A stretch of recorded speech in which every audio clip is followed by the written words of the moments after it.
हम एक नया मॉड्यूल शुरू कर रहे हैं, इसका नाम है शीट मेटल। मेटल आप जानते हैं, धातु, ठीक है। मेटल कौन कौन से होते हैं? Iron, stainless steel, copper, zinc, lead, ये सब मेटल हैं। एक मरकरी मेटल ऐसा है जो रूम टेम्परेचर पे लिक्विड अवस्था में मिलता है, वरना बाकी सारे मेटल आपको ठोस अवस्था में मिलेंगे। ये बात समझ में आ रही? और नॉन मेटल क्या होता है? वो भी काम करते हैं, नॉन मेटल पे भी हम लोग काम करते हैं ना। लकड़ी के कवर ववर नहीं बनाते, लकड़ी भी हम लोग इस्तेमाल करते हैं, लेकिन वो मेटल नहीं है, नॉन मेटल है। रबड़, प्लास्टिक, फाइबर, ये सब नॉन मेटल है। इवन कार्बन भी आपका नॉन मेटल है, मेटल में नहीं आता है। हम शीट मेटल की बात कर रहे हैं। मेटल है धातु, धातु से बनी हुई शीट। अब इसका क्या मतलब है? शीट मतलब क्या? प्लेट। हाँ, करेक्ट। लेकिन पतली प्लेटों को हम शीट कहते हैं, प्लेट नहीं कहते। बस इतना सा फर्क है।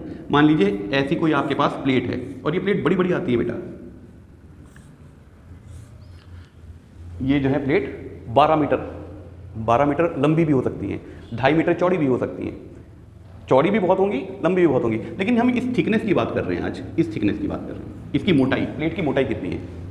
अगर ये 8 mm से कम है तो हम उसको शीट कहेंगे। ठीक है। 8 mm क्यों कह रहा हूँ? क्योंकि जो शीट है उसको गेज में नापा जाता है, गेज, और उसको इस गेज से नापा जाता है। उसको गेज 0 से शुरू होता है और बढ़ता चला जाता है। जैसे जैसे गेज नंबर बढ़ते चले जाएंगे, इसकी थिकनेस कम होती चली जाएगी। ये क्वेश्चन आता है, बहुत सारे एग्जाम्स में आता है कि गेज नंबर के बढ़ने से थिकनेस पे क्या असर पड़ता है। वो बढ़ती है, घटती है, समान रहती है, या कोई नहीं। अगर गेज नंबर आपका बढ़ रहा है तो आपकी थिकनेस कम हो रही होगी। ये बात समझ में आ रही है बेटा? 8 mm से कम हम शीट कहते हैं, और 8 mm से मोटी अगर कोई आपके पास ये एक कोई प्लेट है तो हम उसको प्लेट कहते हैं। हम शीट मेटल वर्क की जब बात कर रहे हैं, इस मॉड्यूल की हम बात कर रहे हैं, तो हम वो जॉब की बात कर रहे हैं जो 8 mm से पतली प्लेटों से बन रहे होंगे। आमतौर पर आपको ये बहुत मिलेगा, ज़्यादातर यही मिलती है। अगर आप ये जानना चाहें कि ये प्लेट कितनी मोटी तक मिल सकती है, 250 mm तक आपको प्लेट मिलती हैं। 250 mm जानते हैं? 1 फीट से थोड़ा सा कम रह गया, 1 फीट से 2 इंच कम रह गया।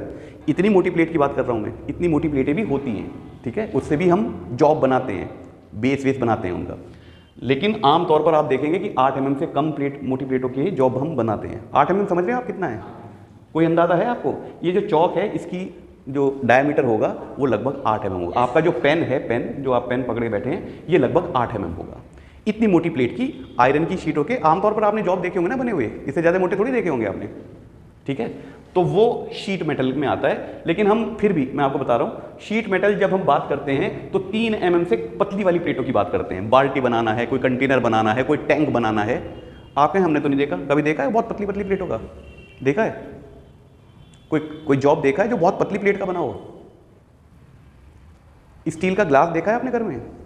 उसकी थिकनेस कितनी होती है? बहुत पतली होती है बेटा। वो एक पतली सी प्लेट में से किसी डाई में बना होगा ना, कटोरी, वो किसी डाई में बनी होगी ना बेटा। आपने पेंट के कनस्तर देखे होंगे, कनस्तर भी तो देखे होंगे। ये बहुत पतली प्लेट का बनता है, और इतनी पतली प्लेट के बाद भी वो आपको चुभता नहीं है ना। आगे पढ़ेंगे, हैमिंग वगैरह पढ़ेंगे कि कैसे हम उसकी धार को कुंद करके रखते हैं ताकि चोट ना लग जाए। तो शीट मेटल में कुछ खास बातें ध्यान देने की होती हैं, इसलिए इसको अलग मॉड्यूल में पढ़ाया जा रहा होगा। यहाँ तक बात समझ में आ गई आपको? शीट मेटल हम किसको कहेंगे? जो 8 mm से कम होगी। 8 mm से पतली प्लेटों से बने हुए धातु के जॉब्स जब बनाते हैं तो हमें क्या क्या सावधानियां रखनी होती हैं, इस मॉड्यूल में हम वो सीखने वाले हैं। अच्छा, सबसे पहले हम ये बात कर लें कि ये प्लेटें कौन कौन से धातु की हो सकती हैं। भाई धातु की तो सबसे पहले बात करेंगे ना। ये आपके आयरन की हो सकती है, जिसको इंग्लिश में, वो यानी कि टेक्निकल वर्ड में फेरस कहते हैं। लोहे की चादर, और आपने लोहे की चादर को जिंक की प्लेट भी देखी होगी ना, उसको GI प्लेट कहते हैं, गैल्वेनाइज्ड आयरन प्लेट कहते हैं।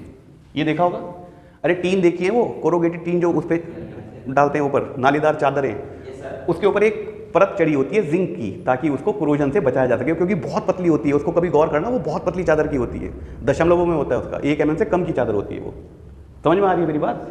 अरे जिससे ऊपर वो टीन शेड डालते हैं, वो बहुत पतली चादर की होती है, राइट। इतनी पतली चादर तो बहुत जल्दी जंग खा के वो खराब हो जाएगी ना, कोरोजन हो जाएगा उसमें। तो उसके ऊपर जिंक की एक लेयर डाल के रखते हैं, चढ़ा के रखते हैं, उसको हम GI शीट कहते हैं। फेरस की हो सकती है, ये ब्लैक भी हो सकती है और GI भी हो सकती है। इसके अलावा स्टेनलेस स्टील हो सकती है, जिससे मैंने अभी आपको बताया ग्लास वगैरह बनते हैं, वो भी तो चादर में ही आएगा ना, स्टेनलेस स्टील। और कॉपर हो सकता है, एल्यूमिनियम हो सकता है, लेड हो सकती है, किसी भी धातु की जिसकी आप चादर, उसमें कौन से गुण होने चाहिए? मैलिएबिलिटी के गुण होने चाहिए, मतलब उसे पीट पीट के चपटा किया जा सकता हो। भाई उसी की तो चादर बनाओगे आप। लकड़ी की चादर कैसे बनाओगे? लकड़ी के फट्टे बना सकते हो, मतलब चीर के उसको जो मिल गया आपको। लेकिन चादर जब वो बनाते हैं तो रोलिंग मिल में उसको पीट पीट के ऐसे फैलाते हैं और तब वो चादर बनती है। बात समझ में आ रही है बच्चे? तो मैलिएबिलिटी के गुण जिस भी मटेरियल में होंगे उसकी आपको चादर मिल सकती है। स्टेनलेस स्टील के साथ और भी स्टील हो सकती है ना, माइल्ड स्टील वगैरह भी हो सकती है, कार्बन स्टील। स्टेनलेस स्टील थोड़ी सी अलग है स्टील। हाँ वो पूछो। लेड को लेड ये वाला शीशा नहीं होता बेटा, लेड ग्लास, ये ग्लास होता है। आप लेड को जब हिंदी में पढ़ेंगे इसको हिंदी में शीशा कहते हैं, लेकिन ये एक धातु है जो इस ग्लास से अलग है। आप मुझे याद दिलवाना, इस क्लास के बाद मैं आपको लेड की चादर दिखा दूंगा। ये थोड़ा नरम होता है लेकिन भारी बहुत होता है। आयरन से ज़्यादा भारी लेकिन आयरन से ज़्यादा नरम होता है। लेड वो धातु है जो आपने मीटर के लॉक में देखा होगा। मीटर के लॉक में काले रंग का एक ऐसे प्लास से दबा देते हैं तो लॉक लग जाता है उसको। समझ में आ रही है? मीटर को जब रीडिंग लेके वो बंद करते हैं तो एक लॉक लगाते हैं उसमें, वो लेड का बना होता है। तुम समझ गए मैं किस धातु की बात कर रहा हूँ? उसमें एक धागा सा निकला रहता है, मतलब एक ऐसा वायर सा निकला रहता है। उस वायर को उसमें डाल के और फिर प्लास से ऐसे दबा देते हैं, फिर वो तोड़ के ही निकल सकता है। वो बहुत नरम होता है, मतलब प्लास से ऐसे दब सकता है। लोहे के लॉक को आप प्लास से ऐसे दबा के लॉक नहीं कर सकते। ये बात समझ में आ गई बेटा? वो होता है लेड। ठीक, ओके। तो लेड को आप शीशा मत समझना, जबकि इसका नाम हिंदी में शीशा ही है। वो बस सही कह रहा है, पर शीशे की चादरों की हम बात नहीं कर रहे। शीशा ग्लास मेटल नहीं है, ये मेटल नहीं है। हम मेटल की बात कर रहे हैं, शीट मेटल पढ़ रहे हैं। कोई और कन्फ्यूजन किसी को? यहाँ तक बात समझ में आ रही है बेटा? ठीक है। तो मटेरियल किसी भी, कोई भी धातु जो मैलिएबल होगा, आघात वर्धक होगा, जिसमें वो गुण होंगे जिसको पीटा जाए तो वो क्रैक ना हो जाए, फैल जाए, उसकी हम शीट बना सकते हैं। तो मटेरियल कोई सा भी हो सकता है इसका। ठीक। दूसरी बात हम इसको करते हैं कि इसके गेज नंबर को कैसे समझें। मतलब गेज नंबर के बारे में थोड़ा सा आपको बता देता हूं। ये वायर गेज आपने देखा है, इसमें 0 से शुरू होगा नंबर और 36 तक नंबर लिखे रहते हैं। इसके बाद भी नंबर हो सकते हैं, 50 तक भी नंबर आपके पास मिल सकते हैं, गेज नंबर। अब आप देखेंगे 0 लिखा हुआ है यहाँ, और ये फिर छोटे होते जा रहे हैं स्लॉट, और सबसे छोटे स्लॉट इनके ऊपर, बड़े बड़ों के ऊपर भी बना रखे हैं उन्होंने छोटे छोटे स्लॉट। तो ये 36 स्लॉट बना रखे होते हैं इसमें, 36 गेज नंबर तक आपको बता रखा होता है।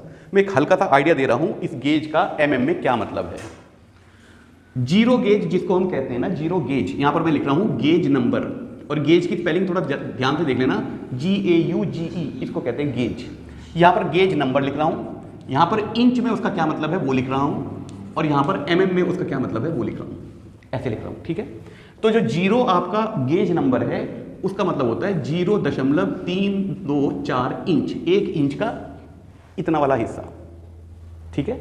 इसको जब आप मल्टीप्लाई करोगे 25.4 से, क्योंकि हर इंच में 25.4 mm होते हैं, 1 इंच में 25.4 mm होंगे, तो इतने इंच में कितने होंगे, इनकी गुणा करनी पड़ेगी। आपके सामने आ जाएगा 8.2 mm। तो जो सबसे हमारा छोटा गेज नंबर है वो 0 है, 0 से ही तो शुरू होते हैं गेज नंबर, उसका मान 8.2 है। अब जैसे जैसे ये गेज नंबर बढ़ते चले जाएंगे इनकी थिकनेस कम होती चली जाएगी, तभी मैंने कहा कि 8 mm से छोटी थिकनेस की प्लेटों को हम शीट कहते हैं। ये बात समझ में आ गई बेटा? ओके। अगला गेज नंबर होगा 0.300, इसको आप इससे मल्टीप्लाई कर दो तो जो भी आएगा 7.9 के करीब आएगा शायद, देख लेना, आई एम नॉट श्योर। और ये आपको रटने की जरूरत नहीं है बेटा, मैं सिर्फ आपको एक कॉन्सेप्ट बता रहा हूँ, मतलब एक वो बता रहा हूँ कि गेज नंबर बढ़ते जा रहे हैं और यहाँ आप देखेंगे थिकनेस घटती जा रही है। और हमारी ये गेज कहाँ से शुरू हो रहे हैं? 0 से शुरू हो रहे हैं, जिसका मतलब है 8.2 mm। तभी मैंने आपको कहा 8 mm से छोटी प्लेटों की हम बात कर रहे हैं। ठीक है। तो 36 20 बेटा, ये तो कन्वर्जन है बेटा। 1 इंच को जब आप mm में कन्वर्ट करते हो तो ये उसका गुणांक है, 25.4 से गुणा करते हैं हम। तो एक इतना इंच है तो उसको भी mm में बदलने के लिए इसे मल्टीप्लाई करना पड़ेगा। ये तो गुणांक है उसका बदलने का, कन्वर्जन का एक फैक्टर है। बात समझ में आ रही है? All right. उसके बाद लगभग 19-20 गेज के आसपास आपको ये 1 mm मिल जाता है, यहाँ पर 1 mm। ठीक है। 20 का होगा 0.9 mm, ऐसा होगा। और जो आपका 36 गेज है, 36 गेज, 36 नंबर 36 होगा 0.0076, 0.1 mm। ये मैं सिर्फ एक आइडिया के लिए आपको ये लिखी है, इसको आपको रटने की जरूरत नहीं है, कोई नहीं रटे घूमता इसको, कितनी चीज़ें रटोगे। मैं सिर्फ आपको ये बताना चाह रहा हूँ, सबसे छोटा गेज नंबर 0 है, उसका मान 8.2 है, इंच में उसका मान 0.324 इंच है। ठीक, बात समझ में आ रही है? जैसे जैसे ये गेज नंबर बढ़ते जा रहे हैं आपकी थिकनेस घटती जा रही है। ठीक है, अब शीट मेटल की जब भी आप बात करोगे ना तो आपको ये समझना पड़ेगा कि ये बनती कैसे हैं, ये चादरें बनती कैसे हैं। सबसे पहले कभी सोचा आपने ये चादरें बनती कैसे होंगी? कैसे बनती होंगी ये चादरें? ऐसा तो नहीं हो सकता पृथ्वी खोदी और उसके अंदर से हमने एक चादर निकाल ली। चादर बनती होगी ना, कैसे बनती होगी? सबसे पहले तो खनिज निकलेगा जिसमें आयरन होगा। मान लो आपको आयरन की चादर बनानी है तो पृथ्वी में जिस हिस्से में ज़्यादा आयरन उस मिट्टी में होगा वहाँ पर खदानें बनेंगी, वहाँ से खनिज निकलेगा, उसको भट्टियों में पिघला के उसमें से आयरन बाहर निकाला जाएगा। मतलब आयरन के साथ बहुत सारी चीज़ें होंगी, हमें तो आयरन चाहिए तो हम आयरन उसमें से बाहर निकाल लेते हैं। उस आयरन के हम इंगट, ऐसे ऐसे नाम होते हैं, इंगट हो सकता है, बिलेट हो सकता है, ब्लूम हो सकता है, स्लैब हो सकता है। मतलब आप ऐसा समझें कि कोई ऐसी चीज़ आपको मिल रही है, हमने आयरन का एक लट्ठा बना लिया, आप ऐसा समझो लट्ठा बना लिया या स्लैब बना लिया। ठीक है, अब क्या होगा, ऐसे रोलर लगे रहते हैं बेटा, पहले वाला थोड़ा दूर, दूसरे वाला थोड़ा उससे करीब, तीसरे वाला उससे करीब, चौथे वाला उससे करीब, जितनी भी थिकनेस की आपको निकालनी है। अब ये इंगट पहले वाले के अंदर यहाँ डाला जाएगा और ये रोलर चल रहे हैं, उसको आगे धकेल रहे हैं, ये आगे और पतला हो जाएगा और पतला और पतला होते होते ये ऐसे फैलता चला जाता है। उसी को हम मेलिबिलिटी का गुण कह रहे हैं। इसे पीट कर या इसके ऊपर जोर डालकर हम इसको फैला रहे हैं, उसी को तो मेलिबिलिटी का गुण कह रहे हैं। अच्छा, आपने रोटी को बनते देखा है चकले बेलन पे? हम क्या करते हैं, उसको जब रोल कर रहे हैं तो उसकी थिकनेस को फैला रहे हैं। तो यहाँ पर गाइडें लगी होंगी कि किससे ज़्यादा हमें नहीं फैलाना है, उसके अंदर अंदर वो सब मटेरियल चलेगा। ठीक है ना, और आखिर में जाके आपको अपनी डिजायर्ड थिकनेस की और चौड़ाई की कंटिन्यूस एक प्लेट मिलती चली जाएगी। कंटिन्यूस मतलब जब तक ये खत्म नहीं होगा तब तक वो प्लेट लगातार आपको मिलती चली जाएगी। इस मशीन को कहते हैं CCM, continuous casting machine. Continuous casting machine में बहुत सारे रोलर लगे रहेंगे, उसमें से मोटी चीज़ जो है हम डालेंगे जिसमें रोलर दूर दूर होंगे, एकदम एक उसमें एक फेज में नहीं, एक इतना कम हो जाएगा, कम करते चले जाएंगे, अगले रोलर और करीब, अगले रोलर और करीब, और ये पतले होते चले जाते हैं और फैलते चले जाते हैं। तो इसको हम कहते हैं कंटिन्यूस कास्टिंग मशीन। मैं इसका नाम भी लिख देता हूँ, कंटिन्यूस कास्टिंग मशीन। मान लो ये रोलर है, ऐसे बड़े बड़े रोलर ऐसे लगे हुए हैं और यहाँ पर हमने डाला वो सपोज ब्लूम डाला या स्लैब डाला। ये इस डिटेल में मत जाओ, यहाँ से हम बनाते हैं आगे चीज़। किसी से हम गोल लट्ठे बनाते हैं, किसी से हम एंगल आयरन बनाते हैं, किसी से हम प्लेटें बनाते हैं, शीट बनाते हैं। ठीक है, तो हमने यहाँ डाला, अगला रोलर जो है इसने क्या करा, जब ये घूम रहा है तो इसको आगे की तरफ धकेलेगा, तो अगले वाला रोलर इसको पकड़ लेगा अपने अंदर, फिर वो और इसको आगे निकालेगा तो उसको और पतला करके आगे वाले रोलर पे उसको पकड़ा देगा। ऐसे साथ ही हाथ बढ़ाना, एक रोलर इन टेंडम काम करते हैं। इन टेंडम मतलब एक साथ काम करते हैं सारे रोलर। ठीक है, समझ में आ रही? ऑलराइट। और अगर हुआ तो मैं इस वीडियो में उसका एक छोटा सा वीडियो डाल दूंगा कि कैसे वो कंटिन्यूस रोलिंग हो रही है, आप समझ जाना उसको। ठीक, ओके। अब देखने की बात ये है कि ये वैसे तो भाई आटा थोड़ा ही है, रोटी थोड़ी बना रहे हैं हम, ये तो लोहे को ऐसे भींचना है, लोहे की रोटी बनानी है, तो पावर भी ज़्यादा चाहिए होगी, ये तो बात समझ में आ रही है। अच्छा, आपने इस बात को समझने में ज़्यादा मुश्किल नहीं होगी कि जब हम गर्म अवस्था में लोहे को पीटना चाहते हैं तो आराम से पिट जाता है, मतलब वो थोड़ा आसानी हो जाती है। ओके, तो हमारे पास ये प्रोसेस के दो तरीके होते हैं, एक है हॉट रोल्ड, और ये मेरा आज के लेक्चर का लास्ट टॉपिक है, मतलब लास्ट वो है जो चीज़ मुझे समझानी है, बाकी कल इसको कंटिन्यू करेंगे। हॉट रोल्ड मतलब हमने गर्म अवस्था में इस रोलिंग को करा है, रोलिंग ही तो कर रहे हैं, रोलर के बीच में से जा रहे हैं, उसको रोलिंग कहते हैं। और उस पूरे इस सेक्शन को कास्टिंग मशीन कहते हैं, जब एक साथ बहुत सारे रोलर उसको कर रहे हो। तो कंटिन्यूस इसलिए कहते हैं क्योंकि वो लगातार हो रही है, जब तक ये इंगट या ब्लूम आपका खत्म नहीं होगा तब तक वो मटेरियल का बनाता रहेगा, वो पीसता रहेगा उसमें। ठीक है, पीसना तो नहीं कहना चाहिए, उसको दबाता रहेगा, साइज में लाता रहेगा। तो एक तो होती है हॉट रोल्ड शीट, उसको HR कहते हैं। क्या कहते हैं भाई? H का मतलब हॉट, R का मतलब रोल्ड, हॉट रोल्ड। और दूसरी क्या हो सकती है? Cold rolled. यस, इसको हम कहेंगे CR। लेकिन आमतौर पर आप जब किताबों में पढ़ेंगे तो आपको ऐसा लगेगा कि ये गर्म अवस्था में की जाती है और ये ठंडी अवस्था में की जाती है। ये पूरी तरह से सही नहीं है बात। गर्म अवस्था वाली तो गर्म अवस्था में की ही जाएगी, उसमें तो कोई शक नहीं होना चाहिए। ठंडी अवस्था में भी आप सोच सकते हो कि हम किसी इंगट को ठंडी अवस्था में उसके ऊपर चाहे कुछ भी कर लो यार, ऐसा थोड़ा ही, इतना आसान थोड़ा ही होता है उसको रोल करना। इतने मोटे इंगेट को इतने साइज में लाना और उसके साइज को ऐसे फैला देना, ये कोई आसान लगेगा आपको? ठंडी अवस्था में मुश्किल लग रही है ना ये बात। असल में होता क्या है, आखिरी के 2 या 4 मतलब कम से कम 2 जो रोलर होंगे उसमें हम मटेरियल को गर्म नहीं करते, उससे पहले पानी की बौछार करके रखते हैं ताकि वो मटेरियल ठंडी अवस्था में इन आखिरी 2 फेज में से निकले। ये बात समझ में आ रही नहीं आ रही है?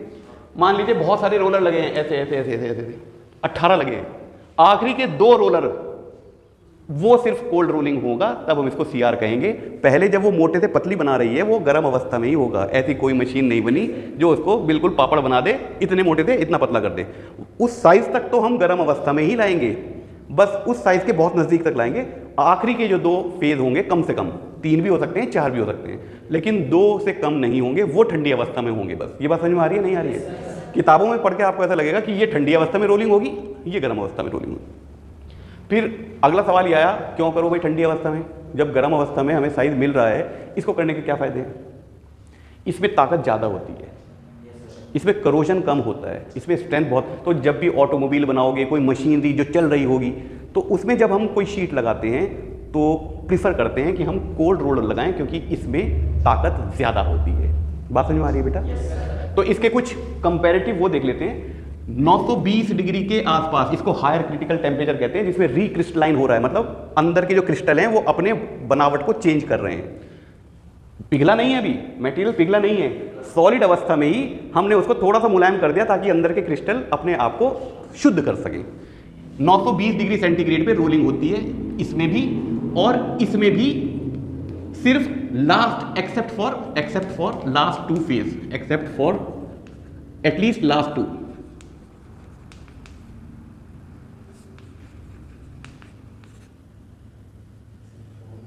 पासिस, इसमें भी 920 डिग्री पे ही उसको रोलिंग की जाएगी। आखिरी के कम से कम 2 पास में हम उसको इस डिग्री पे नहीं करते, 300 डिग्री के कम करते हैं। 300 डिग्री पे कुछ नहीं बिगड़ता हमारा, उसकी कोई दिक्कत नहीं होती है। बात समझ में?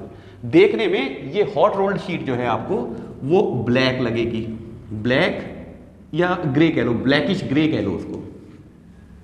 ये आपको सिल्वर ग्रे लगेगी।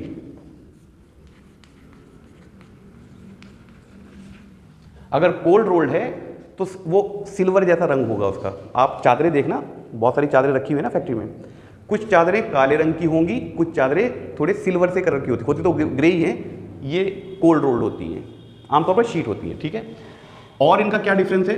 तीसरा डिफरेंस क्या हो सकता है?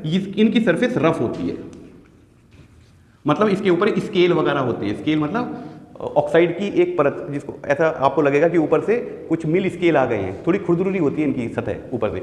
इनकी हैं टफनेस नहीं, इनकी सतह के ऊपर ना आपको ऐसा लगेगा जैसे पपड़ी सी जमी हुई है, एक पपड़ी सी जमी हुई होती है प्लेटों के ऊपर। अभी आपको लेके जाऊंगा और दिखाऊंगा भी उसको मिल स्केल कहते हैं बेटा।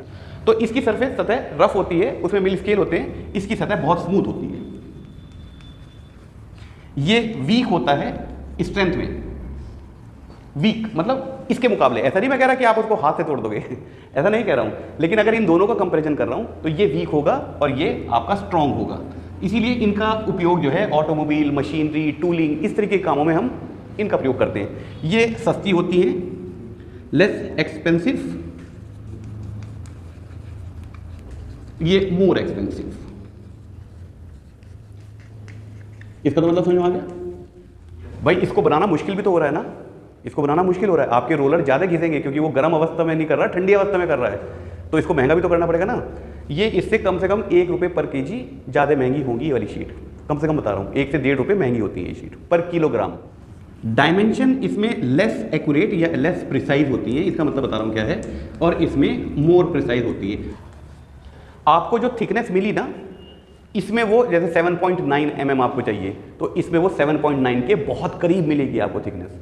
इसमें थोड़ा सा दशमलव में ऊपर नीचे हो सकती है, क्योंकि गर्म अवस्था में है ना। ठंडी अवस्था में हो सकता है वो सुगड़ने के बाद जब सारी तरफ से सुगड़ेगी तो उसकी थिकनेस बढ़ जाएगी ना, तो यहाँ पर आपको लेस प्रिसाइज मिलती है। पर क्योंकि उसको हमने ठंडी अवस्था में आखिरी के 2 उसमें रोलर में कराया, तो उसके पास इतना गुंजाइश नहीं होती ठंडा होने की, कि ठंडा होने के बाद वो सुगड़े और आपकी थिकनेस में कोई बहुत ज़्यादा फर्क ले आए। एक और इसका लिख देता हूँ, इनमें कोरोजन जल्दी हो जाता है, मोर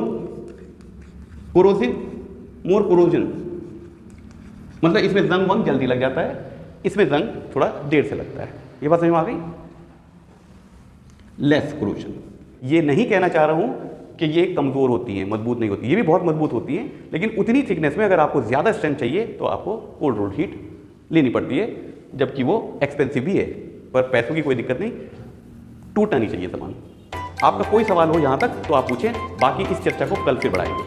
अभी मैं दिखा दूंगा तुम्हें सारी चीज़ें। यहाँ तक कोई दिक्कत हो किसी को तो बताएं भाई, कोई सवाल हो तो अब आप मेरे साथ चलें। मैं आपको एक तो लेड की चादर दिखा दूँ कि वो क्या होती है, और एक मैं आपको हॉट रोल्ड और कोल्ड रोल्ड, ये सारे याद रखना, मैं जो आपको बता रहा हूँ ना, वहीं पे जाके आपको एक्सप्लेन कर दूंगा कि उसकी देखने में अपीयरेंस कैसी है, डायमेंशन कैसी है, देखने में कैसा लगता है। ठीक है, तो इस लेक्चर को फिर यहाँ पर रोक दें।